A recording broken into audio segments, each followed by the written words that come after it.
Atención padres con esta información porque detuvieron al hombre que coaccionaba sexualmente a niños. En este caso, las víctimas serían dos niños de 13 y 9 años respectivamente. Fue la madre la que se dio cuenta de esto y luego rápidamente denunció el hecho a las autoridades. Mauricio Durán tiene todos los detalles. Contanos, Mauricio. Es así, compañeros, sí, el nombre del detenido es Lutz Méndez, de origen alemán específicamente, y como ya mencionaron, se desempeñaba como conductor de un transporte escolar en una escuela aquí del barrio Sajonia de la capital. Finalmente fue detenido cuando una de las madres descubrió en el teléfono celular de su hijo de apenas 12 años que este hombre estaba mensajeando con él y acosándolo de alguna u otra manera, inclusive enviándole videos pornográficos, según estaban diciendo. Hablamos con el comisario de la comisaría primera que nos explicó cómo se dio este proceso para llegar hasta esta persona. Esto es lo que decía al respecto.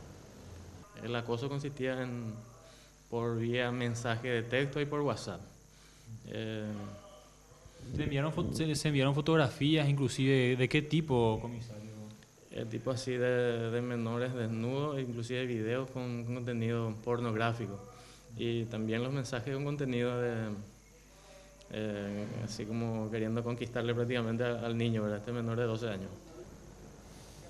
No se descarta que otros niños pudieran estar involucrados también con esta persona, ya que recordemos que en su labor diaria constantemente trataba con niños, inclusive en sus páginas, en sus redes sociales específicamente, se veía como él interactuaba prácticamente de forma diaria con niños de 9, 10, 11 años, 12 inclusive, y le hacía algún que otro comentario también sobre su aspecto físico, con lo cual obviamente se denota que esta persona realizaba este tipo de actos de forma constante.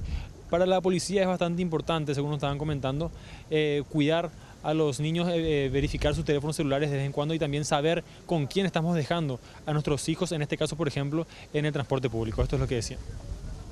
Dentro de esos mensajes, esta persona le manifiesta también el nombre de un menor de 9 años, con quien constantemente inclusive dice que han aprendido muchas cosas que le va a gustar a él también, dice así textualmente uno de los mensajes.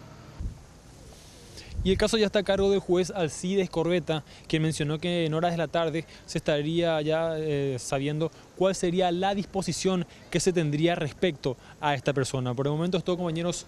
Volvemos a estudios. Muchas gracias, Mauricio, y este es un llamado de atención a todos los padres, madres de familia, estar atentos a lo que hacen nuestros hijos en las redes sociales. Ellos están expuestos a muchos peligros, así que deben estar supervisados.